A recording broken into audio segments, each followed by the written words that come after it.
Bonjour à tous, j'espère que vous allez bien. On se retrouve aujourd'hui pour l'enregistrement de la webconférence du laboratoire LPEV qui est représenté aujourd'hui par Magali Nadjarian. Bonjour Magali, je vous Bonjour remercie Lucie. d'être là avec nous euh, pour le syndicat des professionnels de la naturopathie. Donc moi je suis Lucie Lévesque, je me présente rapidement. Je suis masseur kinésithérapeute naturopathe et je fais partie de l'équipe de communication du syndicat. Et je suis super contente d'être en présence de Magali pour un super sujet aujourd'hui. On va parler du surpoids. Donc, thème hyper important et LPEV est un super labo justement pour travailler sur ce thème-là. Magali, je vais vous laisser vous présenter et puis enchaîner sur la webconférence et on se retrouve tout à l'heure. Oui, donc bonjour, je suis Magali Nadjarian, je suis diététicienne et je travaille pour LPEV depuis 7 ans maintenant. Et donc, je travaille sur 6 départements. Donc, c'est moi qui viens voir les thérapeutes et qui leur présente les produits. Et donc aujourd'hui, on va parler du surpoids. J'ai fait une petite intro sur les quantis puisque c'est la spécificité de LPEV et que voilà, c'est quand même bien de connaître le procédé. Et puis on en parle dans le diaporama, donc au moins vous saurez un peu plus en détail ce que c'est. Donc le quantis. Ah, j'ai mon écran. Ah voilà. Donc c'est un procédé de fabrication qui est particulier, qui est spécifique à LPEV. On prend une partie de la plante, on va congeler et broyer sur le lieu de cueillette dans les 24 heures. Et ensuite, en fait, ça ne va pas être une extraction de principe actif, mais on va mettre des enzymes qui vont digérer la paroi pectocellulosique, donc les fibres, puisque c'est les fibres qui empêchent l'assimilation des principes actifs au niveau intestinal. Une fois que les enzymes ont fait ce travail de digestion, elles sont retirées et on rajoute de la glycérine qui est issu du colza bio, qui sert de stabilisant, et c'est ce qui donne le goût sucré. Et on rajoute du jus de citron bio, qui sert à ajuster le pH et qui va servir de conservateur. Donc le quantis, c'est de la plante fraîche avec de la glycérine et du jus de citron, mais c'est donc une digestion enzymatique de la paroi pectocellulosique, donc on se retrouve avec tous les principes actifs, mais aussi tous les organites, les mitochondries, l'ADN, l'ARN, etc. Hop, donc on a 49 plantes en quantis et c'est vous qui allez choisir votre association de plantes. Donc ça, c'est un détail que vous pourrez retrouver sur le site de LPEV, sur le site professionnel. Vous aurez tout le détail des plantes. On a aussi des bourgeons maintenant. Ça fait 2 ans et demi qu'on fait de la gémeaux. Alors, on n'est pas du tout sur une gémothérapie classique puisque c'est vraiment le même procédé que le quantis, sauf qu'au lieu de partir d'une partie de la plante au départ, on va partir du bourgeon ou de la jeune pousse. Donc, on les appelle les gémoquantis puisqu'on est un peu entre la gémothérapie et le quantis. Donc, c'est vous qui choisissez votre association de plantes ou de bourgeons. On peut mettre une seule plante ou bourgeon dans un flacon. On peut en mettre 2, on peut en mettre 3. Donc, ça fonctionne par tiers. Alors, simplement parce que la machine est paramétrée pour faire des tiers. Donc, si vous voulez une seule plante, vous avez l'exemple là, vous cochez 3 fois la même plante. Si vous voulez 2 plantes, on ne fait pas moitié-moitié. Donc, il faut choisir 2 tiers d'une plante, 1 tiers d'une autre plante. Et si vous voulez 3 plantes ou bourgeons, puisqu'on peut associer la gémeaux avec la phyto, vous cochez 1 tiers de chaque plante. Et c'est nous qui préparons le mélange au laboratoire et qui l'envoyons directement chez le client. Donc, les flacons se présentent comme ça. Donc, c'est des flacons en verre qui font 200 millilitres. Vous avez le nom des plantes sur le flacon ou des bourgeons. Vous avez, donc, c'est vraiment personnalisé, c'est fait à la demande. Donc, vous avez le nom du thérapeute, du praticien et le nom du patient également sur le flacon. La liste des ingrédients, les numéros de lot, les précautions d'emploi s'il y en a. Donc, il n'y a pas d'alcool, ni pendant le procédé, ni dans le produit fini, que ce soit dans les quantis ou dans les gémoquantis. Il y a une assimilation intestinale qui est optimale. C'est économique, puisque on peut vraiment personnaliser en fonction des besoins, mais aussi des goûts du patient. Les plantes sont bio dans la plupart des cas. Il y en a juste 3 ou 4 qui sont sauvages. Ça permet de vraiment personnaliser pour chaque patient et c'est un circuit court puisque c'est fabriqué chez LPEV, on fait le mélange et on envoie le jour même chez le patient. Il faut bien mettre en solution dans l'eau le quantis au moment de le consommer, puisque la glycérine, en fait, englobe les principes actifs, englobe le protoplaste. La glycérine va se dissoudre au contact de l'eau et le protoplaste pourra éclater. Et là, on aura tous les principes actifs à disposition. Donc, pour les adultes, on conseille 10 millilitres par jour. Alors, en général, on fait 5 millilitres matin et soir. Après, s'il y a du guarana, forcément, ça sera plutôt 10 millilitres le matin. Si c'est pour dormir, ça sera plutôt 10 millilitres au coucher ou ça peut être mis dans une bouteille d'eau également. Et pour les enfants, on sera sur 1 millilitre pour 10 kg de poids par jour. Et on peut augmenter les doses en aigu. On peut aller même jusqu'à 4 fois par jour au début. Mais en général, chez les enfants, ça marche rapidement. Et donc, pour vous aider dans le choix des plantes, on fait des formulaires de phyto et de gémothérapie. Et donc, vous avez des exemples d'associations sur tout plein de thèmes, donc le poids entre autres, mais aussi le stress, les enfants, la femme enceinte, etc. Et on fait aussi des monographies de plantes. Donc là, vous avez quelques exemples. On en a de nombreuses. Elles sont toutes sur le site professionnel à télécharger. Donc, quand vous avez accès au site professionnel, vous avez accès à ces informations. Alors là, c'est une mine d'informations. Vous avez toutes les études sur la plante, les précautions d'emploi, les contre-indications. Et donc, on va parler du surpoids maintenant. Donc voilà notre sommaire, il est assez conséquent. On va voir les préalables à la prise en charge du surpoids. On va parler de l'approche systémique, d'une stratégie individualisée, des déséquilibres micronutritionnels. Donc là, ça ne concerne pas que le poids finalement, mais toutes les prises en charge. On va voir la différence entre la lipogénèse et la lipolyse. On va parler d'obésité gynoïde versus l'obésité androïde. Et ensuite, on va voir en détail donc l'obésité gynoïde, sa physiopathologie, sa prise en charge, l'obésité androïde et le syndrome métabolique. Et puis, on verra l'accompagnement d'un régime. Alors, régime entre guillemets, parce que ce n'est pas un terme qui est très... on parlera plutôt de rééquilibrage. Allez, donc on attaque donc les préalables à la prise en charge. Hop. Donc l'obésité, c'est un problème multifactoriel, hein. Donc il y a la génétique qui entre en jeu, mais pas seulement. On a aussi tout l'environnement. Donc la nutrition, évidemment, ça restera la base, hein, l'alimentation, autant en qualité qu'en quantité. Les infections, il y a des virus qui vont favoriser la prise de poids. Le manque de sommeil, puisque quand on ne dort pas bien, les hormones de la faim et de la satiété vont être déréglées. Le stress, on va parler du cortisol, puisque quand le cortisol augmente, l'insuline augmente et on stocke, même si on ne mange pas plus. La psychologie, le comportement alimentaire, on parlera des neurotransmetteurs. Le microbiote intestinal, on sait que les personnes en surpoids ou obèses ont un microbiote qui est déséquilibré en quantité et en qualité. La pollution, les perturbateurs endocriniens notamment, qui pourront faciliter la prise de poids. Les hormones, les œstrogènes, pareil, on va parler des œstrogènes, de l'aromatisation dans le tissu adipeux. Alors, on va voir tout ça en détail, bien sûr. L'inflammation, puisque le surpoids, c'est une inflammation du tissu adipeux. L'épigénétique, donc l'épigénétique, c'est l'expression de nos gènes. On peut avoir des gènes du surpoids, mais pas forcément les exprimer. Donc, on va parler d'épigénétique. Le statut social, et puis bien sûr les exercices physiques. L'absence ou au contraire l'excès d'exercice, puisque ça peut rester un stress ça peut être un stress pour l'organisme. Donc, on va parler du système nerveux, du système endocrine, du système immunitaire. Tous ces systèmes sont en interaction tout le temps. L'épigénétique qui intervient à tous ces niveaux d'ailleurs. Et puis, tout ça ne peut pas fonctionner si on manque de vitamines, de micronutriments, de pro- et prébiotiques, d'acides gras polyinsaturés, d'antioxydants, de tyrosine et de tryptophane qui vont être importants pour le système nerveux, pour les neurotransmetteurs. Donc la base, déjà, ça va être de voir les déficits en micronutriments. Et puis après, on pourra peaufiner et aller plus sur le système nerveux, système endocrine, etc.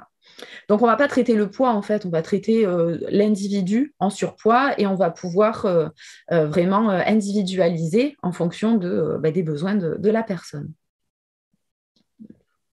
Donc c'est l'approche naturopathique. Donc, tous les régimes, c'est pour ça que je vous dis que le terme régime est quand même pas très adapté. Donc, tous les régimes vont entraîner des carences ou des excès. Alors, on ne va pas voir tout le détail, mais le régime méditerranéen, c'est très bien, mais il peut y avoir un déficit en oméga 3. Le régime hyperprotéiné va protéger la masse musculaire. Par contre, ça peut entraîner une acidose métabolique latente, une baisse de sérotonine également. Donc, tous les régimes ont des avantages, mais ils ont aussi des inconvénients. Donc, les régimes, on a certains inconvénients qui sont là, donc risque de déficit micronutritionnel, de déficit en oméga 3, d'acidose métabolique latente, de sérotonine décompensée, et puis les régimes bas en calories, donc moins de 1200 calories, qui ne vont pas couvrir les besoins de la personne. Donc, on ne va pas voir tous ces avantages et inconvénients, mais voilà, c'est pour ça qu'on ne va pas parler de régime, mais plutôt de rééquilibrage. Donc l'anamnèse, donc ça c'est ce qu'on fait systématiquement. La base, ça reste l'alimentation. Donc s'il n'y a pas assez de fruits, de légumes, il y a un risque de déficit en vitamine B notamment. On va en parler par rapport à l'épigénétique, de vitamine C aussi, et puis déficit en antioxydants. peu ou pas de poissons gras, des déficits en oméga 3. S'il n'y a pas d'huîtres, pas de coquillages, ça peut entraîner des déficits en iode. S'il n'y a pas de viande, il peut y avoir un déficit en fer, puisque la viande emmène le fer héminique. Un déficit en vitamine B12 est pareil, on va en parler par rapport à l'épigénétique.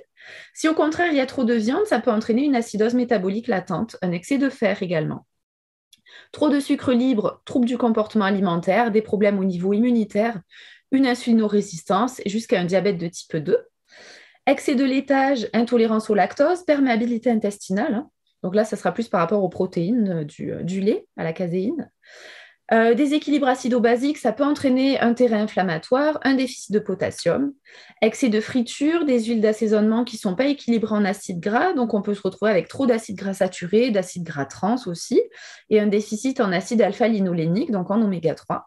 Et puis une alimentation ultra transformée risque d'entraîner des troubles du comportement alimentaire, des troubles immunitaires hormonaux, métaboliques, insulinorésistance, diabète de type 2, surpoids, syndrome métabolique, etc. Donc ça, c'est déjà la base.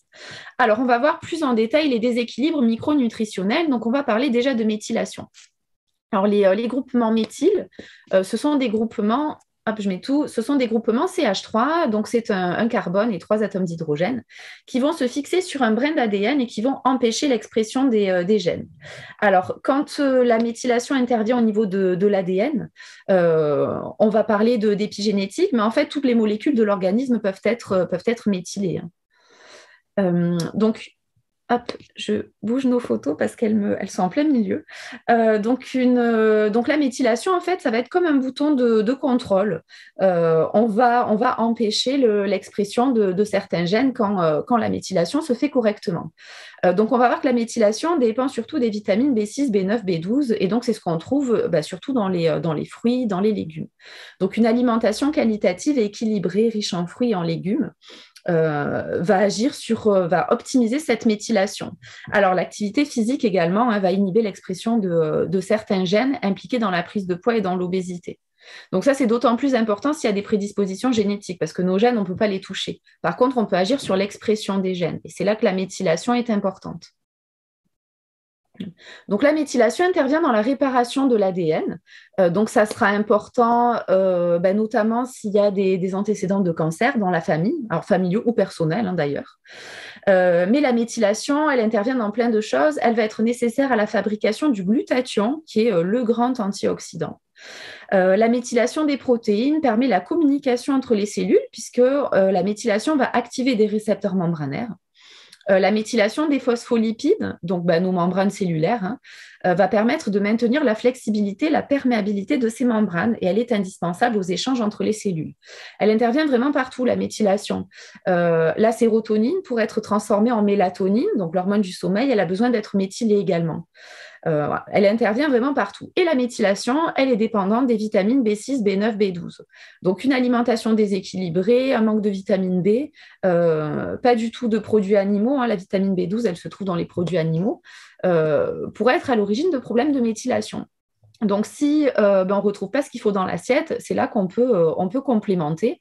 Donc, on a par exemple le Prociavit Resvera Plus qui contient des vitamines donc B6, B9, l'acide folique, et la B12. Une gélule, on est à 100% des besoins journaliers. Alors, il y a aussi de la curcumine, de la quercétine et du resveratrol qui vont agir sur l'acétylation des histones. Donc, on agit vraiment au niveau épigénétique avec le Prociavit Resvera Plus. Donc, on va agir sur l'expression des gènes. Donc, c'est un produit qu'on peut donner chaque fois qu'il y a besoin d'agir sur l'expression des gènes. S'il y a des antécédents de cancer dans la famille, on peut faire une cure de Prociavit Resvera Plus, par exemple. En préconception également, puisqu'il faudra agir sur l'expression des gènes. Alors, autant pour l'homme que pour la femme, puisque chacun amène la moitié du patrimoine génétique. Donc, il faut quand même faire des cures de 3-4 mois. Un mois, c'est pas suffisant. Mais voilà, à chaque fois qu'on va parler d'épigénétique, on parlera du Prociavit Resvera Plus. Après, des vitamines B6, B9, B12, on en trouve dans beaucoup d'autres produits LPEV. On a le Nergétonic H-Protect qui est intéressant quand il y a un surpoids, parce que son intérêt, ça va être qu'il y a du ginseng et du chrome. Et le ginseng et le chrome vont baisser la glycémie.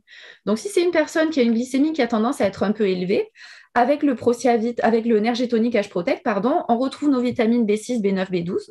Alors, il y a un petit peu moins de vitamine B6, mais en général, la vitamine B6, on en manque moins, hein. C'est plutôt la B9 et la B12 dont on manque.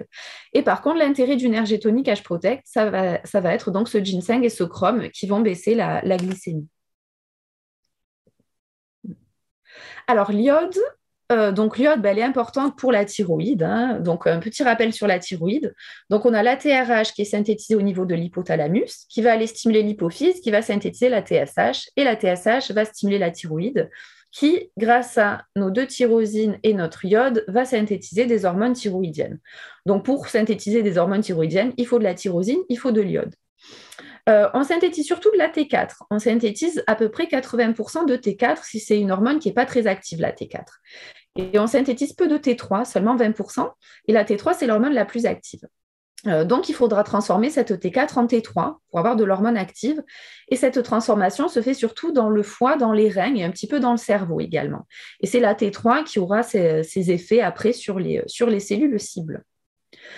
Pour transformer la T4 qui est peu active en T3, on a une enzyme qui intervient qui s'appelle la 5-déiodinase. Et pour bien fonctionner, elle a besoin de cofacteurs, cette 5-déiodinase. Elle a besoin de fer, d'iode, de sélénium, de zinc, de molybdène, de magnésium, de vitamine B6, B9 qu'on retrouve là, de vitamine A, de vitamine C. Voilà. Et donc, ça a été prouvé chez autant les femmes que les hommes qui sont résistants à l'amaigrissement. On sait que c'est lié à une carence en iode. Et puis, de toute façon, la thyroïde, c'est la centrale de l'organisme. Alors ça, c'est important, on n'y pense pas toujours. Une hyperœstrogénie, en fait, va augmenter la TGB. La TGB, c'est une protéine qui transporte nos hormones thyroïdiennes. Donc, si on augmente cette TGB, du coup, nos hormones thyroïdiennes vont être liées. Et donc, on a moins d'hormones thyroïdiennes libres. Donc, on a moins de T3 et de T4 libres. Et donc, la thyroïde va être stimulée pour produire, du coup, plus d'hormones thyroïdiennes, pour qu'on en ait plus, du coup. Et donc, ça va augmenter forcément les besoins en iode, puisque pour synthétiser nos hormones thyroïdiennes, on a besoin d'iode et de tyrosine. Et donc, cette hyperœstrogénie, elle peut être exogène, elle peut être provoquée par des hormones externes, donc la pilule, les traitements hormonaux de la ménopause, mais aussi elle peut être endogène. La grossesse, c'est une hyperœstrogénie. Donc en grossesse, pendant la grossesse, on a nos besoins en iode qui vont être augmentés. Et la personne qui est en surpoids, dans son tissu adipeux, elle a une enzyme qui s'appelle l'aromatase, qui va donc aromatiser, qui va transformer les androgènes en oestrogènes. Et donc la femme qui est en surpoids, elle va être en hyperœstrogénie. Donc, c'est le cercle vicieux du coup. Elle est en hyperœstrogénie, donc elle a moins d'hormones thyroïdiennes libres. Donc, la thyroïde va travailler pour produire plus d'hormones thyroïdiennes et donc elle a besoin de plus d'iode.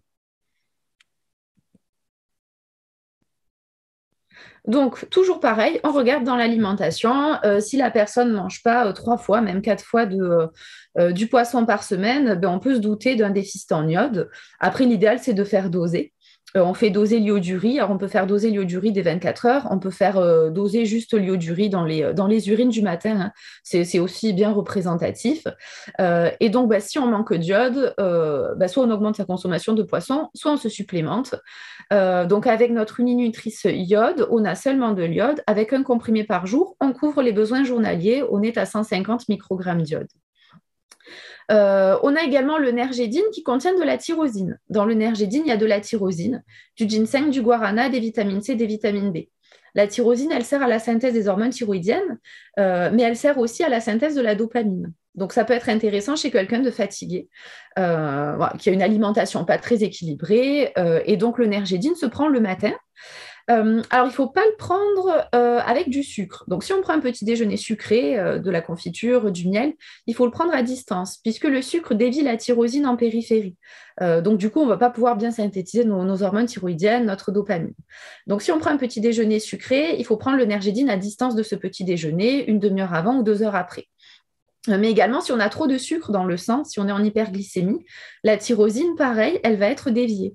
Donc, il faut déjà travailler sur l'hyperglycémie et après, on pourra donner de la tyrosine.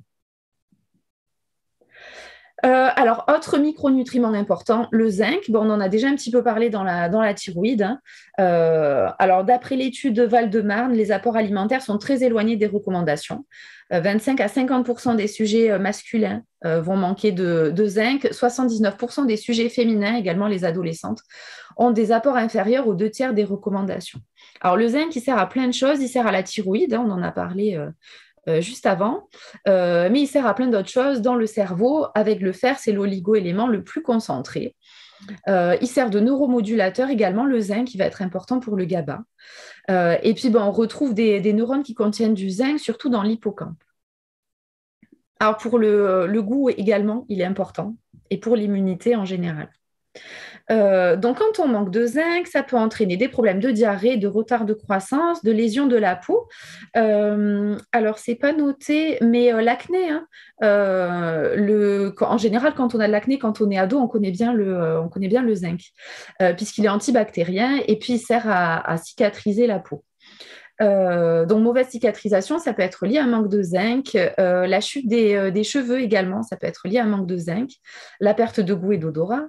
Les troubles oculaires, une réponse immunitaire diminuée, c'est un antiviral, le zinc. Les dermatites rebelles, une dégénérescence maculaire, des troubles cognitifs.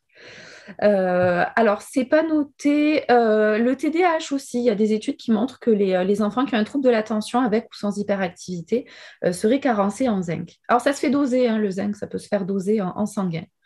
La présence de taches blanches au niveau des ongles traduit une mauvaise fixation du calcium et ça peut provenir d'un terrain trop acide et d'un manque de zinc. Bon, en général, c'est une déminéralisation, hein, les taches blanches. Donc là, vous avez, hein, les valeurs de référence si on fait doser. Et donc, notre zinc, je pense qu'il y a une photo, voilà, c'est un zinc chélaté. Alors, tous nos minéraux, hein, nos micronutriments sont chélatés. Donc là, c'est un bisglycinate. Donc, le principe du bisglycinate, en fait, c'est deux glycines qui sont deux acides aminés qui chélatent le zinc ou le minéral en général et qui l'emmènent dans la cellule. Donc, on ne passe pas par la voie des ions, où il peut y avoir une concurrence, une mauvaise assimilation, mais on passe par la voie des acides aminés. Donc, c'est le même principe pour notre magnésium, pour tout. On a pris les formes les plus optimales. Donc, parfois, c'est du bisglycinate, mais parfois, c'est d'autres acides aminés. Pour notre magnésium, par exemple, ce sera une hydrolysate protéine de riz. Pour notre fer, qu'on verra un peu plus loin, c'est un hydrolysat de protéines issues de la levure de bière. Mais voilà, on a toujours des formes chélatées ou aminocomplexées, puisque c'est les formes qui sont le plus biodisponibles. Donc, la gamme Uninutrice, c'est une gamme qui est la plus naturelle possible, qui est la plus biodisponible. Et une prise, donc un comprimé, on est à 100% des valeurs nutritionnelles recommandées. Voilà, haute tolérance digestive. J'ai jamais eu de retour de nausée avec notre zinc, donc il est plutôt bien assimilé. Voilà, donc vous avez, un comprimé, c'est 10 mg, hein, c'est les besoins journaliers. Alors, ça n'empêche pas d'augmenter, hein. On sait qu'après le Covid, pour le goût, on peut aller à des doses plus importantes sur quelques jours. Alors, le sélénium, hop, donc toujours pareil, hein, il intervient au niveau de la thyroïde, au niveau de la transformation de la TK33. La thyroïde est l'organe le plus riche en sélénium. C'est un antioxydant important, hein, le sélénium. C'est bien d'associer le l'iode et le sélénium quand même, hein. Vous voyez, l'hypothyroïdie résistante à la supplémentation d'iode. Là, on donnera du sélénium et c'est bien déjà d'amener les deux en même temps. Voilà, bon, ça, rien de particulier. Hop. Donc, le sélénium module la réponse immunitaire. Il a un effet direct sur les cellules immunitaires, en particulier les lymphocytes T. Il y a des études sur la maladie de base d'eau. Voilà. Goitre thyroïdien. Bon, de toute façon, il est indispensable au fonctionnement de la thyroïde. Alors, en prévention des cancers aussi, hein, là, ce n'est pas noté parce que ce n'est pas le thème, mais cancer de la prostate, il y a beaucoup d'études sur la carence en sélénium également. Donc, pour résumer, le sélénium est le centre actif de nombreuses sélénoprotéines. Donc, c'est des protéines qui fonctionnent avec du sélénium. Et ces sélénoprotéines, elles sont impliquées dans les systèmes de défense contre le stress oxydant. Elles sont impliquées dans la biosynthèse des hormones thyroïdiennes et donc dans la fonction thyroïdienne. Et donc, le sélénium LPEV, donc là, c'est une levure, il n'y a pas le détail. mais qui contient du coup plusieurs types de sélénium. Alors, il y a des études qui ont été faites après 2 comprimés par jour, donc 200 mg par jour pendant 2 mois. Il y a un retour au niveau antérieur après 4 mois. Par contre, si on prend un seul comprimé pendant 4 mois, il y a un retour au niveau antérieur après 1 mois. Donc, c'est plus intéressant de faire 2 comprimés par jour pendant 2 mois, de faire une pause de 4 mois, de refaire doser et de voir s'il y a besoin, et de refaire 2 mois si besoin. Voilà, donc un comprimé, on est sur les besoins journaliers, comme toujours. Alors, à chaque fois, il y a des précautions d'emploi. Je ne m'attarde pas dessus. Il y a beaucoup d'obligations réglementaires. C'est surtout pour la femme enceinte et allaitante qu'on a des précautions d'emploi. Vous retrouvez tout sur le référentiel LPEV. Pour tous les produits, il y a toutes les précautions d'emploi. Donc, en général, c'est quand ce n'est pas testé chez la femme enceinte et allaitante. Mais il y a aussi quelques précautions par rapport à la thyroïde. Mais je pense qu'on va les voir après. Avec un produit qui contient du brocoli notamment ou avec le radis noir. Autre déséquilibre micronutritionnel important, le fer. Donc le fer intervient, pareil, il y a plein de niveaux. Au niveau des neuromédiateurs, donc autant sur la dopamine que sur la sérotonine. Donc si on n'a pas assez de dopamine, la dopamine, c'est le circuit du plaisir, de la récompense, c'est aussi la motivation, c'est le starter du matin. Donc si on manque de dopamine, on n'est pas très motivé. Et donc on n'est pas très motivé à faire des efforts pour perdre du poids. Si on manque de sérotonine, quand on manque de sérotonine, on est intolérant à la frustration, on est énervé, irritable, on a des pulsions sucrées. Donc, si on manque de sérotonine et qu'on a des pulsions sucrées, forcément, on va avoir du mal à perdre du poids. Le fer, c'est aussi ce qui transporte l'oxygène. Donc, si on manque de fer, on est fatigué. Donc, fatigue physique, fatigue psychique aussi. Au niveau thyroïde, on a vu que le fer intervenait aussi dans la transformation de la T4 en T3. Et le fer intervient également dans l'équilibre oméga-6, oméga-3, puisque les delta-6 désaturases, c'est nos enzymes qui font la transformation des précurseurs en oméga-6, oméga-3 en EPA, DHA ou acide arachidonique pour les oméga-6. Et la delta-6 désaturases, elle a besoin de fer pour fonctionner. Donc, si on n'a pas suffisamment de fer, on a un mauvais équilibre oméga-6, oméga-3. Alors là, on ne supplémente pas en fer sans dosage sanguin. Donc, on fait doser la ferritine. Alors, si le niveau optimal de ferritine, c'est 80, à peu près 80 nanogrammes par millilitre. Au-dessus de 35, déjà, on n'est pas trop mal. Mais alors, vraiment, en dessous de 35, même si dans les normes laboratoires, on n'est pas déficitaire en dessous de 35, c'est quand même pas très élevé. Et donc, ça serait important de se supplémenter en fer. Donc, notre fer, c'est du guanylore. Donc, c'est le même principe que ce qu'on a vu juste avant avec les bisglycinates. Donc, le guanylore, en fait, c'est des acides aminés qui sont issus de la levure de bière, qui chélatent le fer. Et du coup, notre fer va passer par la voie des acides aminés, pas par la voie des ions. Il va se comporter comme le fer héminique, comme le fer de la viande. Donc, il va être bien assimilé. On est sur des doses physiologiques. On est sur 14 mg de fer pardon, je suis passée trop vite. On est sur 14 mg de fer par gélule. Il donne pas mal au ventre. Une gélule par jour, c'est bien. Par contre, si on a une ferritine qui est assez basse, si on est en dessous de 35, même si officiellement ce sera normal, on peut donner 2 gélules par jour. Il vaut mieux espacer les prises pour ne pas apporter trop de fer d'un coup. Donc, on peut faire une gélule le matin, une gélule le soir. Dès que les selles commencent à être noires, c'est que c'est trop, c'est plus assez assimilé. Donc, on redescendra à une gélule par jour. Alors, il faut faire quand même quelques mois, le fer. En général, c'est entre 3 et 6 mois pour bien remonter les statuts, le statut en fer, les réserves de fer. Pardon. Donc, autre déséquilibre micronutritionnel, les acides gras polyinsaturés. Donc, on sait que les personnes qui sont en surpoids, elles ont un tissu adipeux qui est plutôt inflammatoire. Donc, quand on a un tissu adipeux normal, on a des petits adipocytes avec peu de macrophages. On synthétise beaucoup d'adiponectine. L'adiponectine, c'est une cytokine qui est protectrice, qui va améliorer la sensibilité à l'insuline notamment. Un tissu adipeux normal, il y a peu de TNF-alpha, d'interleukine 6, c'est des cytokines qui sont pro-inflammatoires. Et donc, on a une bonne sensibilité à l'insuline. Et donc là, ça va être des macrophages M2 qui sont petits. Il y a un niveau de cholestérol HDL qui est normal. Au contraire, le tissu adipeux, on a des adipocytes qui sont hétérogènes, qui sont inflammés. On a beaucoup de macrophages. on a peu d'adiponectine, donc on a peu de cytokines protectrices, et au contraire, on a beaucoup d'inflammation, et ça entraîne une résistance à l'insuline. Donc, c'est des macrophages de type M1 qui sont gros, et donc il y a un niveau de cholestérol HDL qui est plutôt bas. Et ce qui transforme les macrophages M1 en macrophages M2, ben, ça va être les oméga 3. Donc, notamment les résolvines, puisque ça va résoudre, les résolvines vont résoudre l'inflammation de bas grade, hein, puisque le surpoids, c'est une inflammation de bas grade. Donc, il y a le DHA qui va être important, puisque c'est les oméga DHA qui permettent la synthèse de résolvine, protectine, marésine. Et les oméga EPA vont être aussi importants puisqu'ils vont stimuler le gène de la lipolyse. Donc nous, chez les personnes en surpoids, on conseille plutôt nos oméga 3 EPA parce qu'il y a les deux dedans en fait. Il y a plus d'EPA, mais il y a quand même une bonne quantité de DHA. Donc chez les personnes en surpoids, on va conseiller plutôt les oméga 3 EPA. Ce qui au contraire favorise les macrophages de type M1, ça va être l'obésité et l'inflammation. Et bien sûr, tout ça, c'est réversible. Donc les oméga 3 EPA, on est sur 2 capsules par jour. Alors il faut adapter en fonction de la consommation en poisson gras. On les conseille plutôt au repas du soir, puisque c'est plutôt la nuit qu'on va se régénérer, donc plutôt au repas du soir.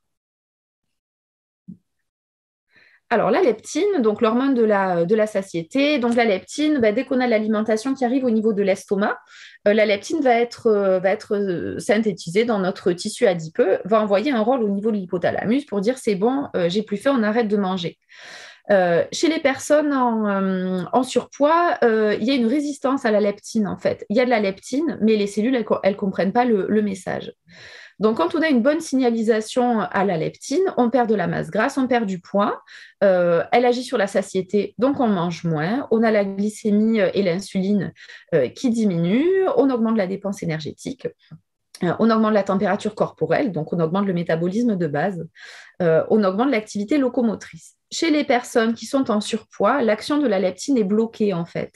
Elle est synthétisée, mais elle va pas avoir son effet de réduction de l'appétit notamment. Donc elle n'agit pas pour réduire l'appétit et elle stimule pas l'oxydation des graisses. Et on appelle ça la résistance à la leptine.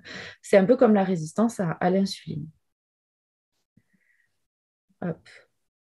Donc, l'obésité, elle est accompagnée d'une inflammation de bas grade et c'est ça qui va bloquer ce signal en fait. Donc, ça va entraîner une leptinorésistance, une augmentation du neuropeptide Y, donc le neuropeptide Y, il augmente l'appétit, et une baisse du métabolisme de base.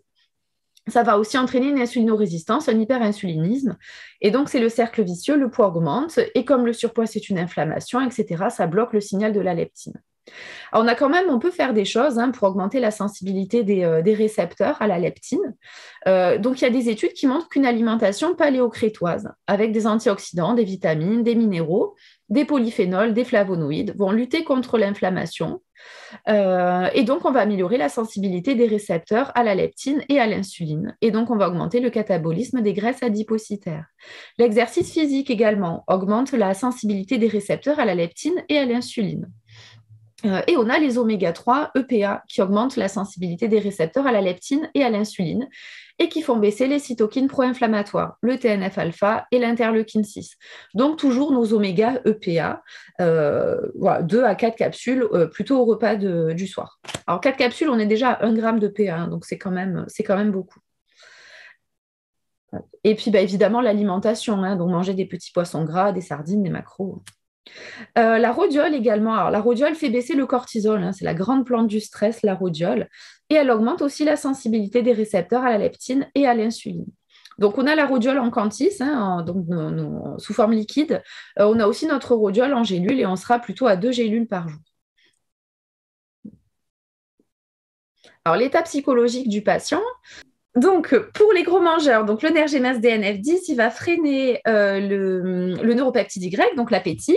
Il va freiner la gréline, donc l'appétit. Il va augmenter la leptine, donc la satiété. Donc, on va agir sur l'envie de manger. Il ne s'agit pas du tout au niveau émotionnel. C'est vraiment pour les gros mangeurs qui ne sentent pas qu'ils ont plus faim.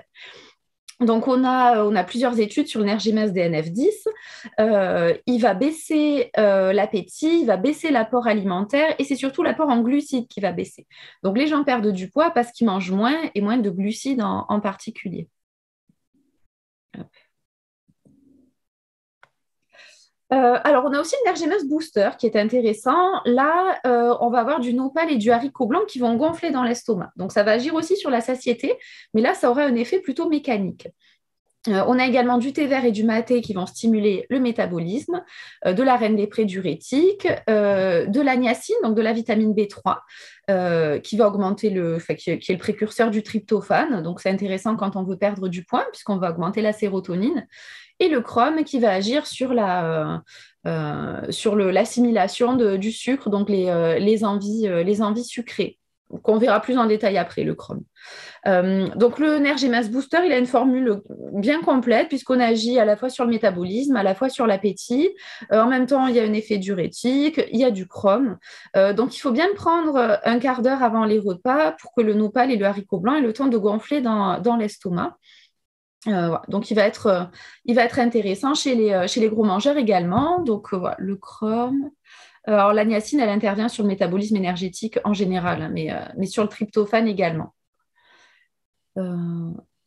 Voilà. Donc, pour les personnes qui mangent beaucoup, mais par envie, et pas forcément parce qu'elles ne ressentent pas la satiété. Alors, après, il peut y avoir les deux, évidemment, hein.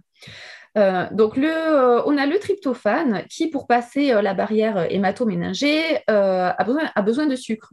Donc, si on fait un régime hyperprotéiné qui a très peu de sucre, donc on aura du tryptophane puisque c'est un acide aminé, mais par contre, il n'y aura pas le sucre pour le faire passer par la barrière hémato-méningée et il ne sera pas transformé en 5-HTP et en sérotonine.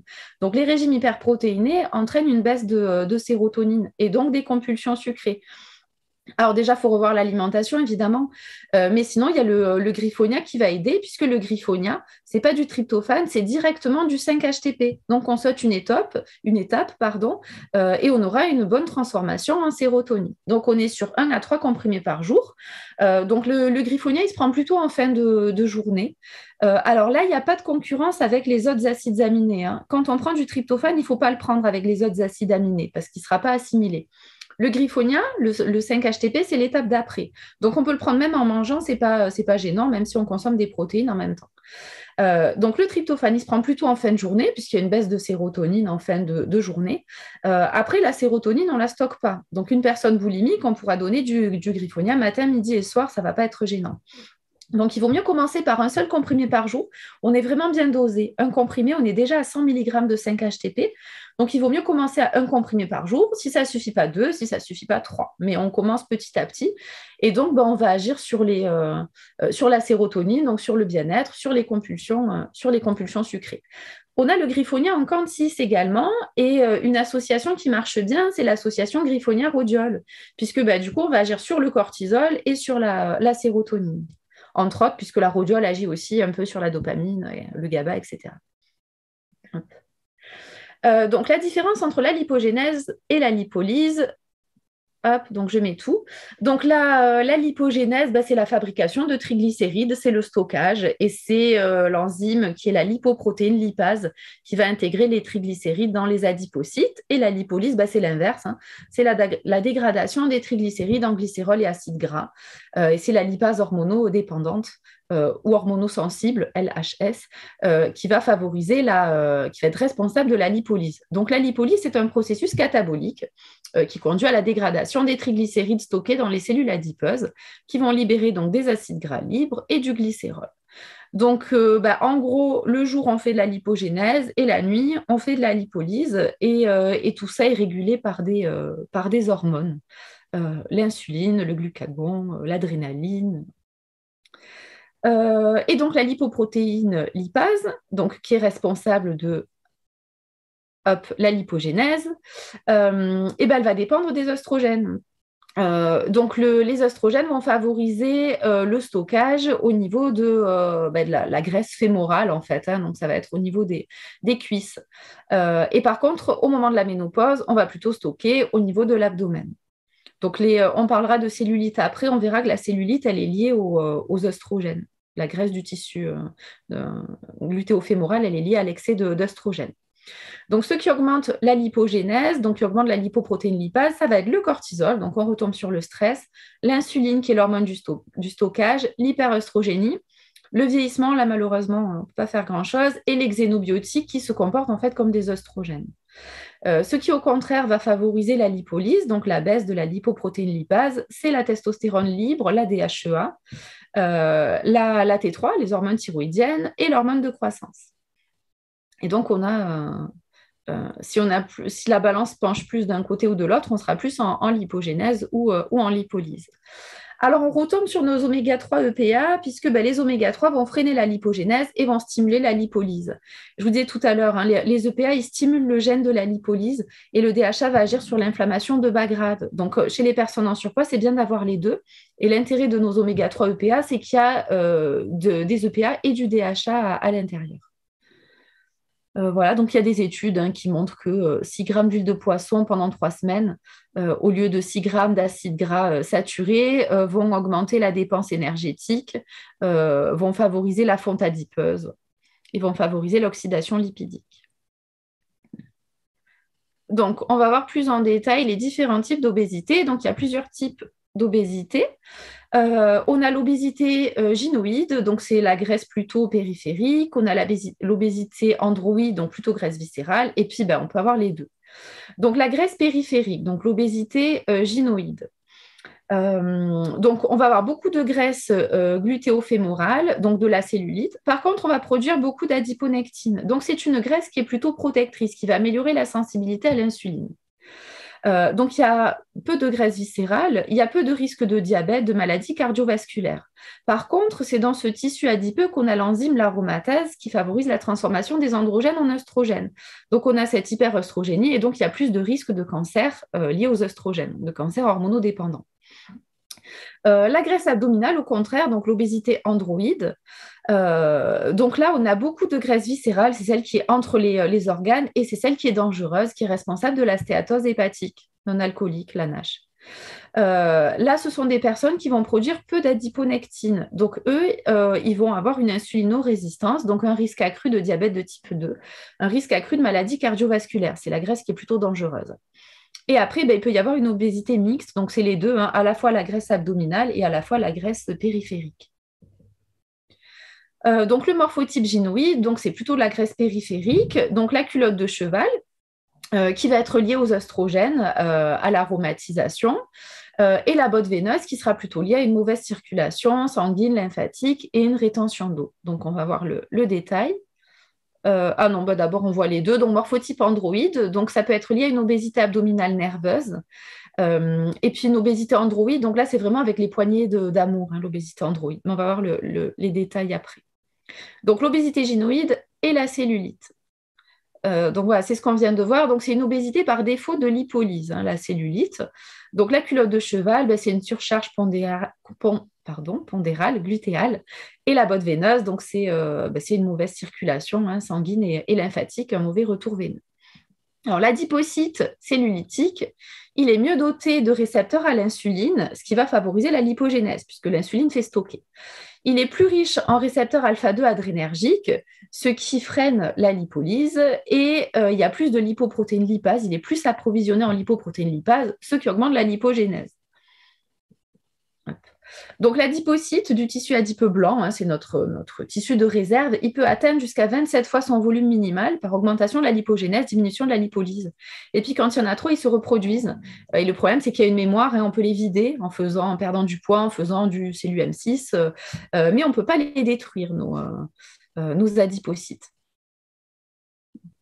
Donc la cellulite, c'est une lipodystrophie superficielle, donc qui associe une augmentation de la masse graisseuse hypodermique superficielle. On aura aussi une rétention d'eau au niveau du derme et de l'hypoderme, donc c'est ce qu'on appelle la cellulite infiltrée. Et puis après, donc ça c'est pour la cellulite qui est plus ancienne, on aura une fibrose périadipocytaire. Donc, en fait, c'est les fibres de collagène qui vont se rigidifier, qui vont écraser ces amas adipeux. Et donc, c'est ce qu'on appelle la cellulite fibreuse. Et donc, il y aura une accumulation de déchets. Donc, vous voyez, c'est expliqué en dessous, l'hypertrophie des adipocytes va entraîner un épaississement du tissu adipeux. Donc, les vaisseaux sanguins et lymphatiques sont comprimés. Et du coup, les déchets s'accumulent dans les tissus. Et donc, c'est responsable de la peau d'orange. Donc la cellulite adipeuse est due à un excès de graisse. Donc ça, c'est la première étape. Elle est molle, elle fait pas mal quand on la touche ou on la pince. Elle est plutôt sur les cuisses et les hanches. Après, on peut en avoir partout, hein. On peut en avoir sur les mollets, on peut en avoir sur les bras. On peut en avoir aussi au niveau abdominal. Euh, mais ça ne sera pas de la graisse entre les viscères. Ça restera en superficie. Donc celle-là, elle est molle et elle fait pas mal. La cellulite infiltrée, donc là en fait c'est les jambes lourdes, hein. Donc sensation de jambes lourdes, sensibilité au bleu sur les jambes, sensation de fourmillement, il y a un mauvais retour veineux, il y a de la rétention d'eau. La perméabilité capillaire est altérée du fait d'un déséquilibre hormonal, il y a une hyperœstrogénie relative. Ça peut être lié aussi aux intolérances alimentaires. Alors, protéines de blé, protéines du lait aussi, puisque bah, ça va créer de l'inflammation. Et la cellulite fibreuse, donc c'est bah, le dernier stade. Donc elle est dure au toucher, elle est douloureuse au pincement, elle peut avoir une teinte un peu violacée, alors parce que les vaisseaux sanguins sont comprimés en fait. Donc c'est la cellulite la plus incrustée, c'est la plus difficile à déloger. Et donc c'est ce que je disais, les amas graisseux sont entourés de fibres de collagène qui durcissent et c'est ce qui rend la cellulite dure et ça fait vraiment cet aspect peau d'orange. Donc, elle est consécutive au passage dans les tissus interadipocytaires d'eau et surtout de protéines de haut poids moléculaire. Une mauvaise réabsorption par le système lymphatique de ces protéines entraîne une stimulation par les fibroblastes de la production de fibres de collagène.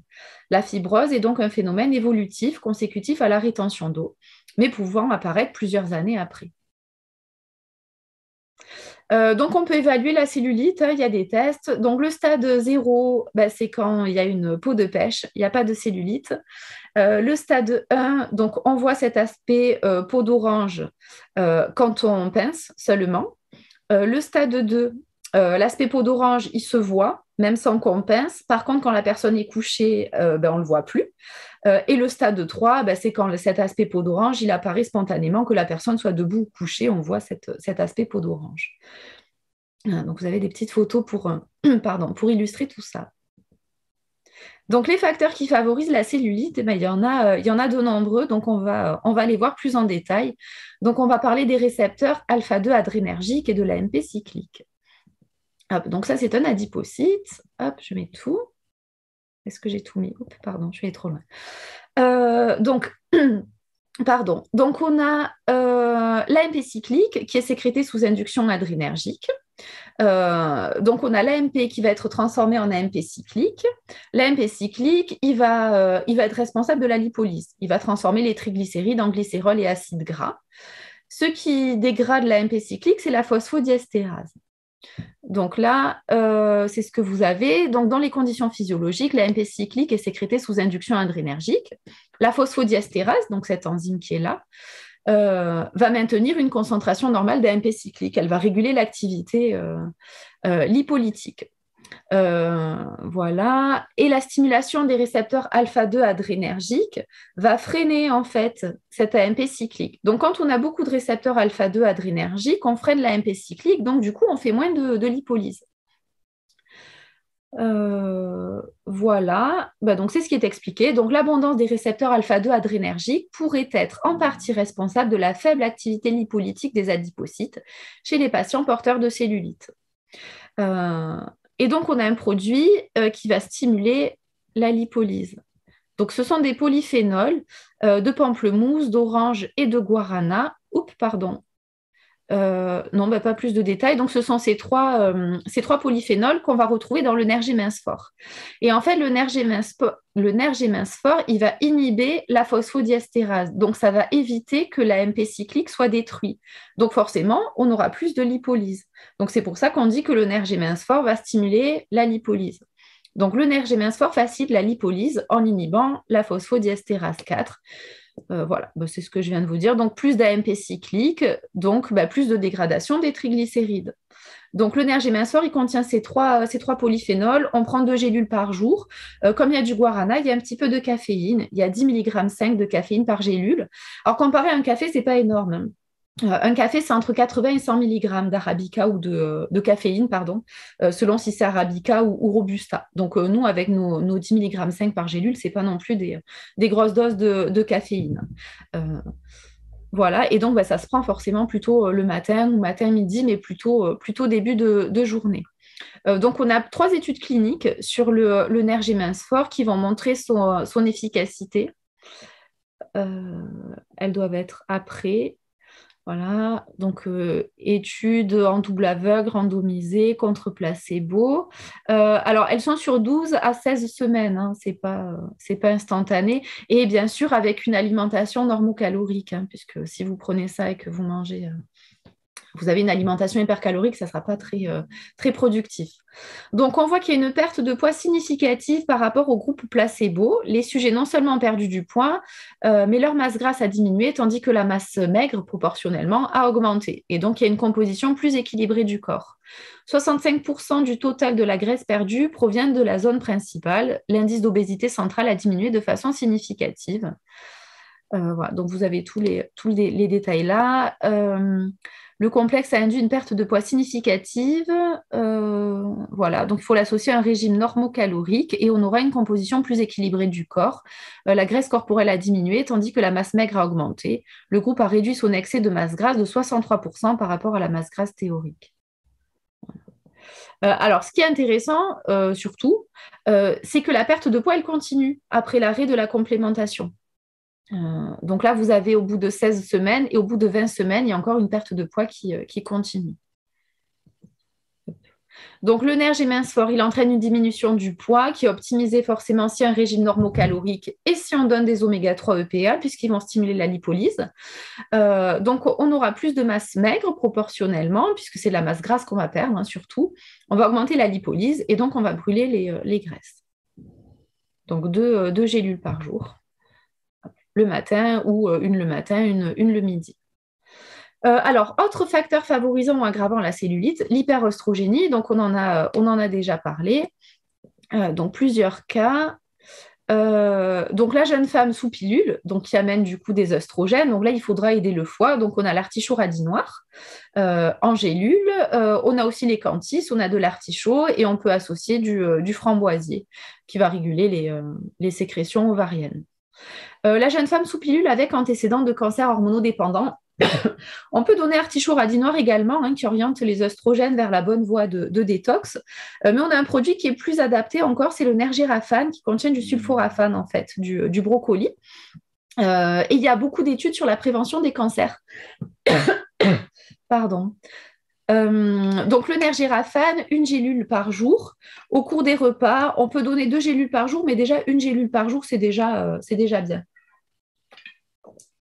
Pardon. Et on fera 10 jours par mois également. Alors normalement, toute la durée de la prise de pilule, donc c'est vraiment du long terme. Troisième situation, la ménopause, sans traitements hormonaux. Donc là, on a le lin qui est un anti-aromatase. Donc il va agir sur l'aromatisation, donc c'est ce qu'on a vu tout à l'heure. Quatrième situation, ménopause avec traitements hormonaux. Comme pour la pilule, il faut aider le foie. Donc artichaut radis noir ou un canthis framboisier artichaut. Dernière situation, hyperoestrogénie sur terrain inflammatoire. Donc, il faut détoxifier, mais il faut agir sur l'inflammation. Parce que quand on est en inflammation, en fait, la détox ne se fait pas. Donc là, on a le Nergédétox qui contient de la curcumine, du poivre noir, et puis il y a du romarin aussi. Donc, une détox sur un terrain inflammatoire, on ira plutôt sur le Nergédétox. Donc voilà un peu plus de détails sur l'aromatisation. Donc l'enzyme, l'aromatase, donc dans le tissu adipeux, transforme les androgènes en œstrogènes. Et c'est les œstrogènes qui sont œstrogéniques et qui sont à risque de cancer hormonodépendant. C'est la voie 16-OH-œstrone. Tandis que la voie 2-OH-œstrone sera plutôt protectrice. 16-alpha-OH-œstrone, pardon. Donc le lin est un anti-aromatase, donc il va freiner cette enzyme, l'aromatase. Donc, on le conseillera chez la femme en surpoids. Une femme ménopausée mince, il n'y a pas d'intérêt de donner du lin.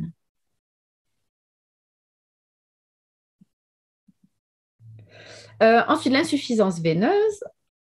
Hop. Voilà. Donc, l'excès d'œstrogène et l'insuffisance lutéale vont augmenter la perméabilité capillaire et la perméabilité lymphatique, pardon. Du coup, on se retrouve avec un passage de protéines dans les espaces interstitiels, une hypovolémie. une augmentation de l'angiotensinogène, une augmentation du système rénine-angiotensine et donc de la rétention sodée. Donc, il faudra agir sur l'excès d'œstrogène, toujours pareil avec artichaut radis noir. On pourra agir sur l'insuffisance lutéale avec l'alchémie, donc toujours 10 millilitres par jour. On pourra donner le framboisier également, qui régule les sécrétions ovariennes, qu'on associera à l'artichaut, pareil, pour agir sur l'excès d'œstrogène. Et on a également le mélilo vigne rouge. Le mélilo va agir sur la circulation lymphatique et la vigne rouge sur la circulation sanguine. En cantis, on a le marron d'Inde également, qui agit sur la circulation sanguine et lymphatique. Donc, on pourrait faire un cantis. En plus, ça fait boire avec de la vigne rouge, du marron d'Inde et de l'artichaut, par exemple. L'intérêt du cantis, ça va être de faire vous-même vos propres associations personnalisées. Donc, la rétention d'eau. Donc là, on a le nerf mince, donc il se présente comme un cantis en fait, hein, donc c'est sous forme liquide. On aura du pissenlit et de la reine des prés, les deux vont être diurétiques. Il y a également de la sève de bouleau, il y a de l'ananas et de la papaye. L'ananas et la papaye vont agir sur les fibres de cellulite, les fibres de collagène en fait, la cellulite fibreuse plutôt. Donc il y a de l'ananas, de la papaye pour agir sur cette cellulite fibreuse, pissenlit, reine des prés qui vont avoir un effet diurétique, et il y a également du chrome qui va agir au niveau de la glycémie. Donc, vous avez du vinaigre de cidre également. Donc, c'est 10 millilitres par jour. Donc, soit on fait une cuillère à café 2 fois par jour, soit on fait 10 millilitres par jour. Il y a un bouchon doseur. Et on met dans notre bouteille d'eau à boire toute la journée. Il y a de l'arôme naturel de citron vert. Donc, c'est un goût qui est plutôt agréable. Alors, sinon, on peut faire un cantis aussi, puisqu'on a aussi le pissenlit, la reine des prés en cantis. On a la piloselle également. Ensuite, la fibrose. Donc, c'est ce qu'on a vu. La cellulite fibreuse, c'est ces fibres de collagène qui sont des protéines qui se rigidifient. Et donc, on a la bromélaïne qu'on retrouve dans la tige d'ananas, qui est une enzyme protéolytique. Et donc, elle va agir sur ces fibres de collagène. Donc, ça ne va pas agir sur le gras qui est en dessous, ça va casser ces fibres de collagène rigidifiées, en fait. Donc, du coup, on va agir sur l'aspect fibreux de la cellulite, donc l'aspect vraiment peau d'orange. Alors, il faut faire attention au moment de la prise avec la bromélaïne. Si on la prend au moment des repas, on hydrolyse les protéines du bol alimentaire. Donc là, ce n'est pas du tout ce qu'on recherche. Par contre, si on la prend loin des repas, là, on va hydrolyser tout ce qui est fibrosé, kyste, etc. Kyste synoviaux, voilà. Kyste en général, biofilm protéique également. La bromélaïne, elle peut être intéressante aussi quand il y a une candidose résistante, une infection urinaire résistante. C'est qu'il y a un biofilm, hein, puisque les bactéries, les champignons font ces biofilms pour se protéger. La bromélaïne, elle va casser justement ces biofilms. Et il faut l'associer à un antifongique ou un antibiotique, qui soit naturel ou allopathique. Donc pour tous ces cas-là, il faut la prendre loin des repas. Si on la prend au repas, on a seulement l'effet sur la digestion. Si on veut avoir cet effet sur la cellulite fibreuse, les biofilms, etc., il faut la prendre loin des repas. On est vraiment bien dosé. Un comprimé, on est à 500 mg de bromélaïne. Donc, c'est de 1 à 3 comprimés par jour, mais déjà 1 à 2, on est déjà bien pour de la cellulite, en tout cas. Après, dans certains cas, on peut monter à plus grosse dose. Intolérance alimentaire, alors c'est pas au lactose, c'est plutôt aux protéines de lait, ça sera plutôt à la caséine, au gluten. Donc, intolérance alimentaire, faudra agir sur l'intestin, sur la perméabilité intestinale. Donc, pour ça, on a des probiotiques. On a le Nergeflor TLR qui a un effet anti-inflammatoire. Alors, ça tombe bien puisque le surpoids, c'est une inflammation. Le Nergeflor TLR, il augmente les protéines des jonctions serrées. Donc, même si ce sont que des probiotiques et pas de la glutamine, on a quand même un effet sur la muqueuse intestinale.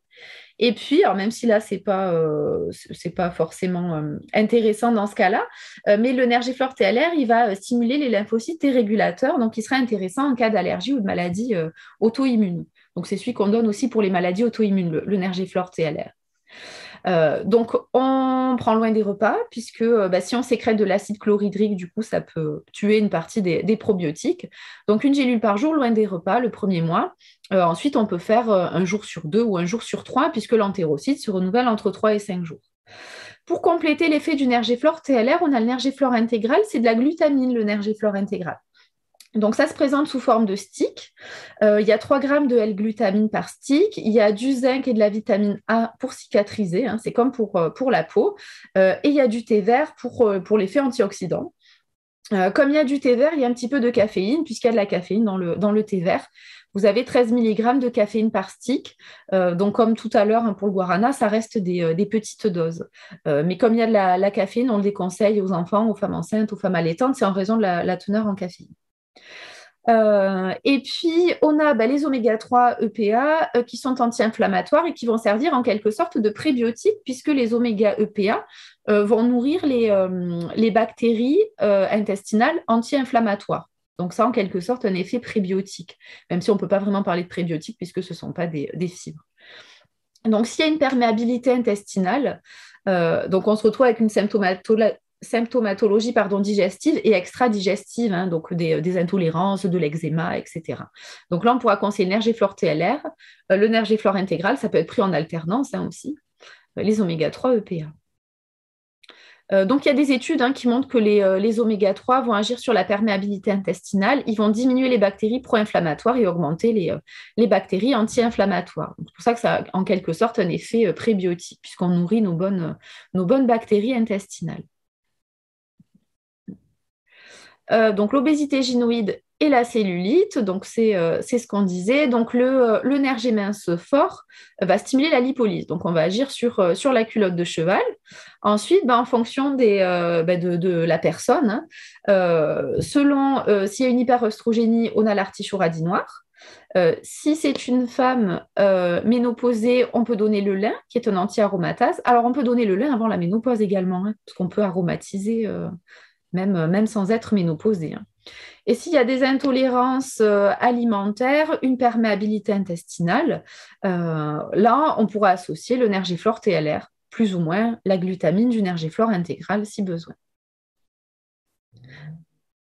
Alors, c'est la base, l'intestin. Enfin, moi, j'irai d'abord sur l'intestin et après sur le nerf G mince fort. L'alimentation, l'intestin, le foie, et après, on voit le reste. Là, on vous met tout, mais il faut ordonner tout ça. Donc la cellulite infiltrée, donc toujours le nerf G mince fort puisqu'il stimule la lipolyse. Et là, on ira plutôt sur la circulation sanguine, lymphatique, rétention d'eau. Donc mélilovigne rouge et le nerf G mince, donc le liquide, ou un canthis, si on veut éviter de donner de produits avec de la vigne rouge, du marron d'Inde et par exemple de la reine des prés ou de la piloselle ou du pissenlit. La cellulite fibreuse, toujours le nerf G mince fort, et la bromélaïne qui va agir sur ce côté vraiment fibreux.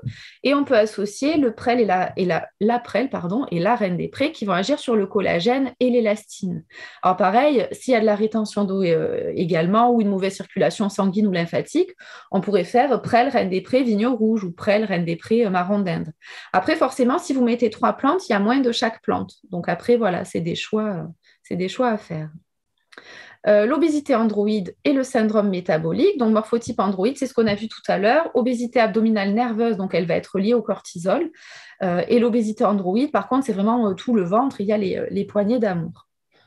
Donc, l'obésité abdominale nerveuse, le stress entraîne une augmentation du cortisol.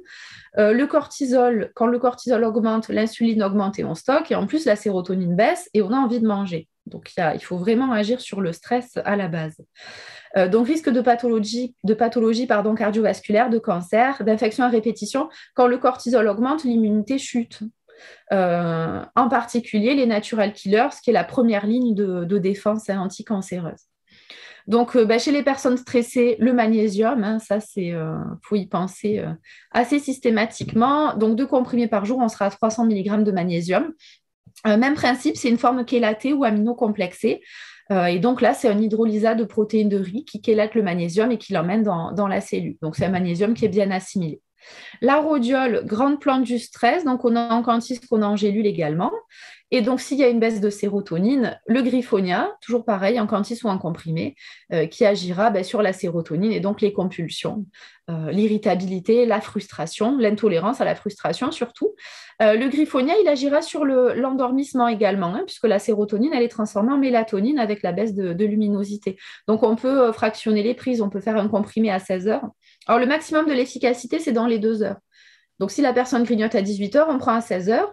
Et si elle ne s'endort pas bien ou elle grignote après le repas, elle peut prendre au repas pour avoir l'effet après. Donc, l'obésité androïde, donc c'est les poignées d'amour et l'insulinorésistance. Donc, là, c'est la graisse qui est dangereuse, hein, et qui est liée au syndrome métabolique. Donc, le syndrome métabolique, il y a un tour de taille qui est augmenté. Alors, ça a même baissé, hein, maintenant, c'est 80 chez les femmes, et je ne me souviens plus chez les hommes, je crois que c'est 94. Mais bon, en tout cas, un tour de taille augmenté. Et puis, avec deux autres de ces critères, donc soit une hypertension artérielle, soit une glycémie à jeun qui commence à être élevée, qui est au-dessus d'1 gramme par litre, soit les triglycérides qui augmentent, le HDL qui est bas. Il me semblait qu'il y avait le LDL aussi qui était augmenté. Je pense qu'il manque un critère. Je n'ai pas fait attention. Voilà. Et donc, tout ça, c'est le syndrome métabolique, qu'on appelle aussi syndrome X. Un peu.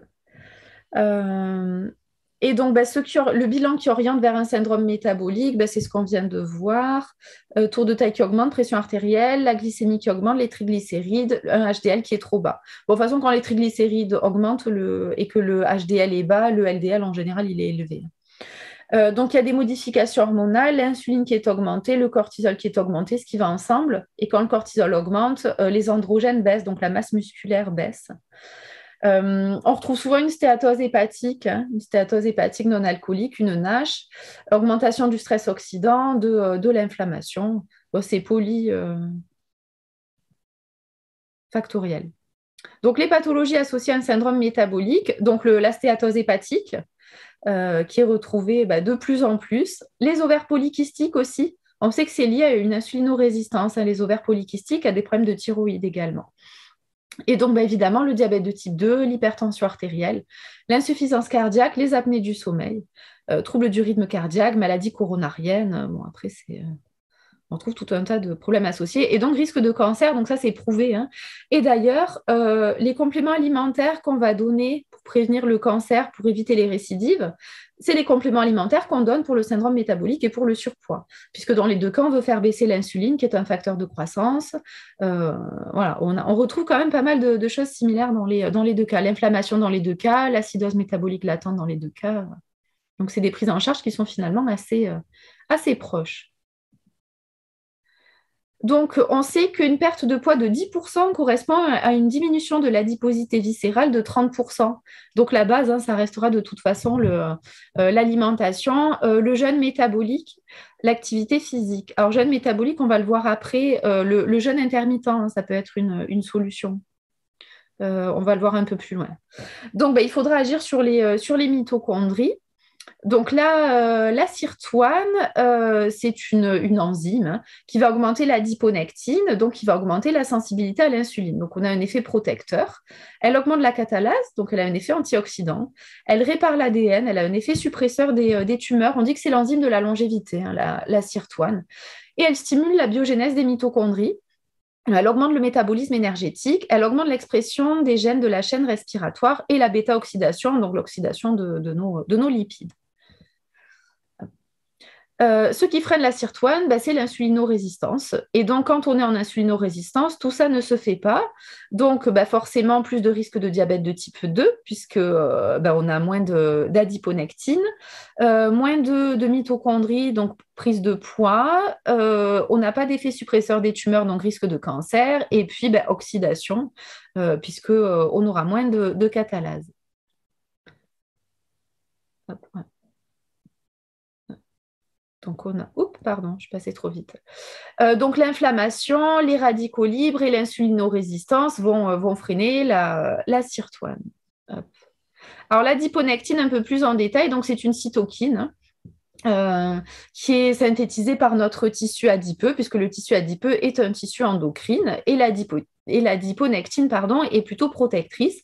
Elle va augmenter l'entrée du glucose et la bêta-oxydation des acides gras dans le foie. Elle va baisser la gluconéogénèse et la bêta-oxydation des acides gras dans les muscles, et on va agir au niveau des macrophages.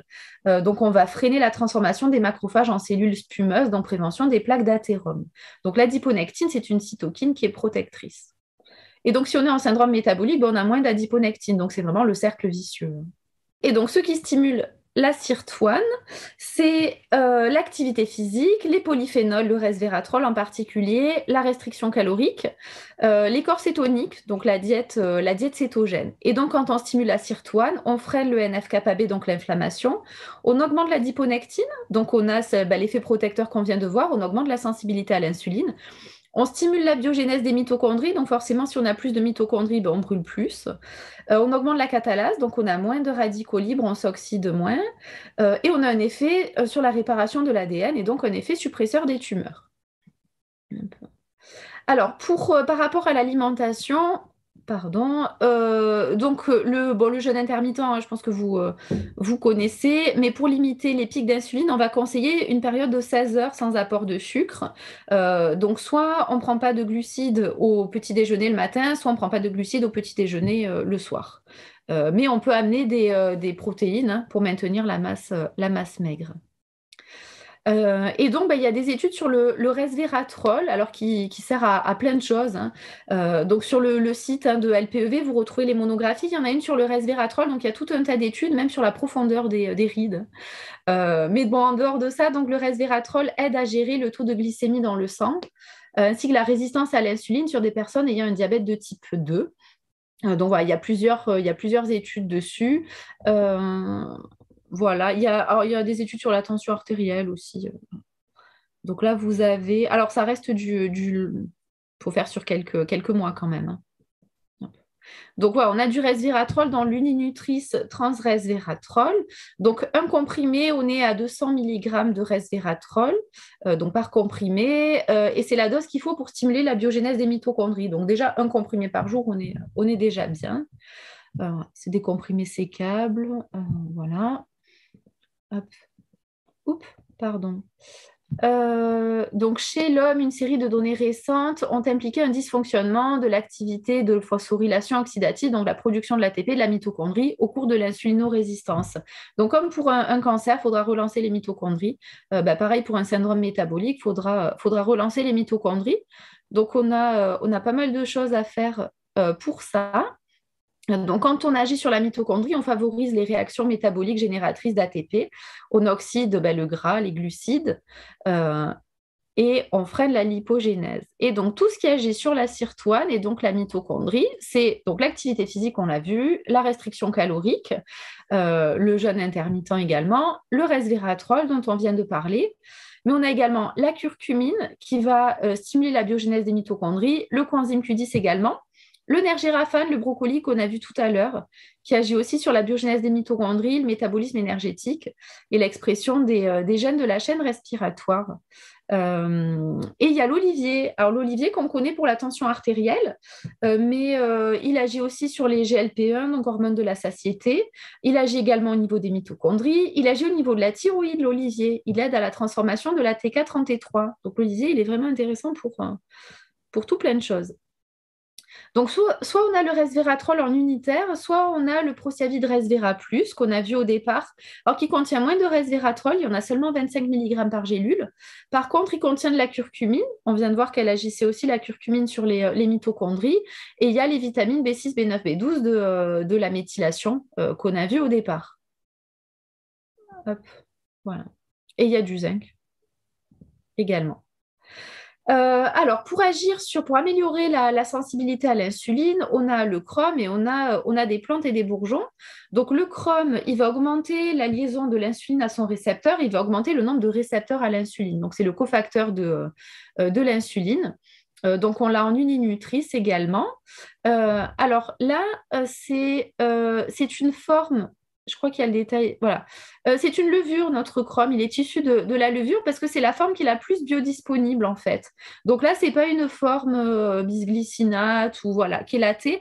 Notre gamme uninutrice, on a vraiment les unitaires, mais les formes les plus biodisponibles. Donc là, dans ce cas-là, pour le chrome, c'est une levure, en fait, qui produit ce chrome. Alors, on a le schisandra. Le schisandra, en fait, c'est une rhodiole adaptée au syndrome métabolique. Donc, le schisandra, on le retrouve en quantisme, mais on le retrouve aussi dans le produit qui s'appelle le Nerjadapt 232S. C'est un produit qui contient de l'éleutérocoque, de la rhodiole et du schisandra. Il y a aussi des vitamines B. Alors, le Schisandra, il y a des études qui montrent que c'est une plante qui va diminuer l'insulinorésistance, qui protège le foie, qui diminue la stéatose hépatique, qui diminue la glycémie également, et qui diminue le LDL cholestérol. En plus, c'est des plantes adaptogènes qui vont diminuer le cortisol, donc vraiment adaptées à la prise en charge du surpoids. Donc, en général, c'est 1 à 2 gélules par jour. On a la cannelle également. La cannelle, elle agit en fait un peu comme le chrome finalement, un peu comme cofacteur de l'insuline. Les polyphénols de la cannelle, les proanthocyanes, associés aux catéchines, améliorent la sensibilité à l'insuline. Ils favorisent la captation du glucose et la synthèse de glycogène en facilitant l'action de l'insuline sur son récepteur. Donc un peu comme le chrome finalement. Donc, ils vont potentialiser les effets de l'insuline et puis ces polyphénols et puis réguler la glycémie. On a le chardon-marie, alors qui est la plante du syndrome métabolique, le chardon-marie, parce qu'il réduit l'hémoglobine glyquée, la glycémie à jeun, le cholestérol total, le LDL, les triglycérides, les transaminases. Il réduit la peroxydation lipidique également, il est hépatoprotecteur, il stimule la détox, il est cholagogue, il est anti-inflammatoire.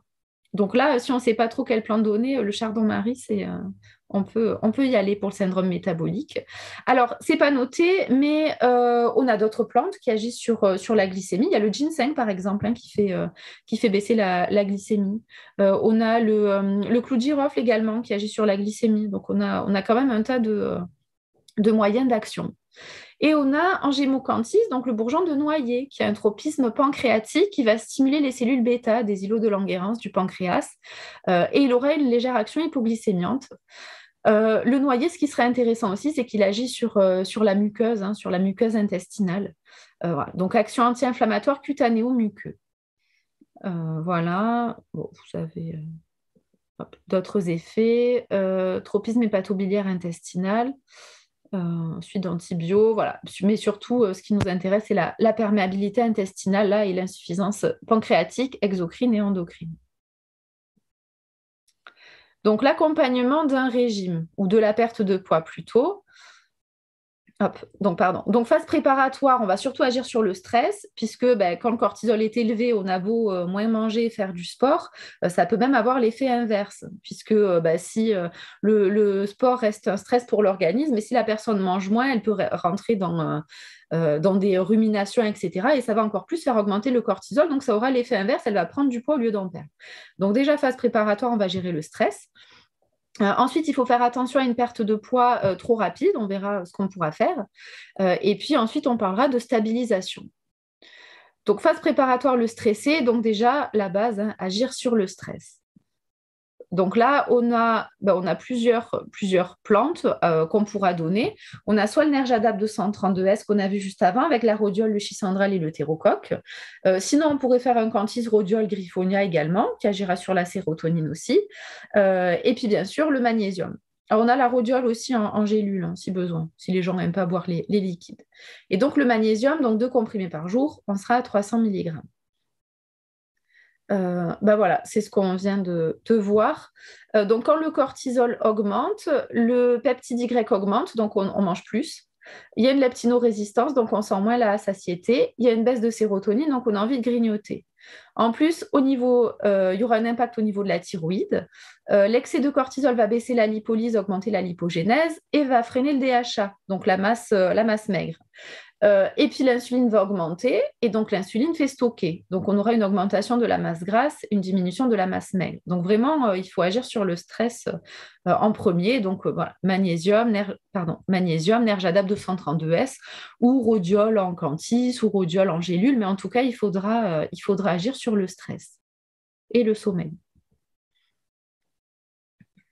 Ensuite, s'il y a une lipolyse importante, souvent c'est le cas au départ, hein, les personnes en gros surpoids, en général, elles perdent rapidement au début.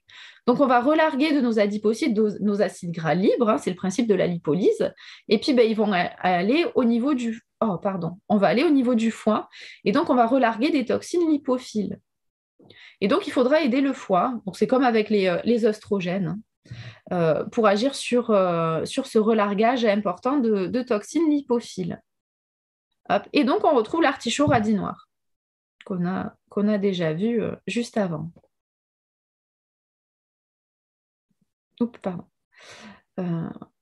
Alors, pour la stéatose hépatique, on a aussi plein de plantes en canthis qui vont protéger le foie, hein. On a le chardon-marie, on a le desmodium, le curcuma, le chrysanthellum, le schisandra, voilà.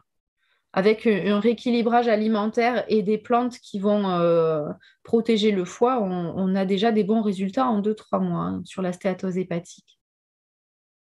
Voilà, donc les effets secondaires d'une perte de poids rapide, donc augmentation de l'uricémie transitoire, les céphalées, des nausées, la mauvaise haleine, une constipation, des cycles irréguliers. Donc Artichaut Radinor va aider à réguler tout ça, puisqu'on va agir sur le foie.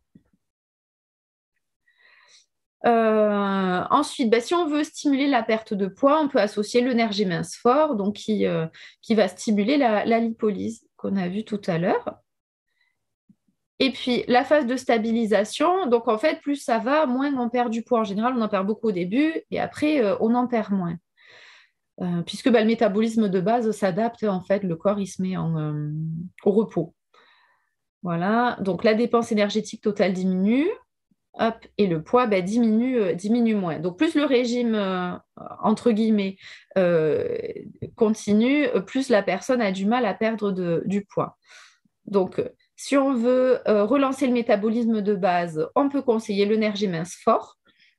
Alors moi, j'aime bien l'associer au resveratrol, puisque le resveratrol, alors en plus d'agir sur la glycémie, l'oxydation, etc., comme il stimule la biogénèse des mitochondries, je trouve que c'est une association qui va bien ensemble, nerf G mince fort et resveratrol.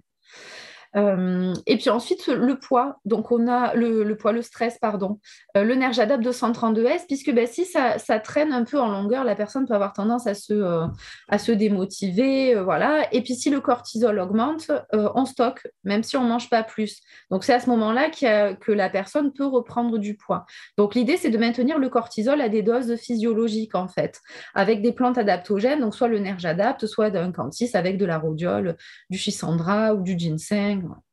On n'en a pas parlé dans le diaporama, mais pour la dopamine, donc pour la motivation, et c'est justement ce qui peut être intéressant à ce moment-là, il y a la fève des marées qui emmène de la L-dopa, donc précurseur de la dopamine. Donc pour rester motivé, justement, avoir envie de faire du sport, faire des efforts, se retenir de manger le gâteau, puisque c'est le circuit du plaisir et de la récompense, la dopamine, là, on peut mettre de la fève des marées. Voilà, et je crois qu'on a fini. Super, Magali, merci beaucoup pour cette super intervention. J'ai adoré tous les détails en physiologie du corps, parce que quand on est thérapeute et qu'on suit des gens, notamment dans toutes les stratégies de perte de poids, juste mettre en place un rééquilibrage alimentaire, des fois, ça suffit pas. Avoir un programme tout préétabli, ça suffit pas. Et là, de bien comprendre ce qui se passe dans le corps de nos consultants, c'est encore mieux les aider et mieux les accompagner. Je trouve que c'est super. Donc, merci beaucoup. Avec plaisir. Hyper intéressant. Et là, j'étais hyper concentrée avec vous. Je crois que je vais la revoir en replay pour faire plein de notes. Tellement j'ai adoré. Et c'était super. Donc, tant mieux, ravie. Très détaillé. Merci à vous pour votre intervention. Merci à LPEV. Et puis à très bientôt pour une autre vidéo. À bientôt, avec plaisir. Au revoir.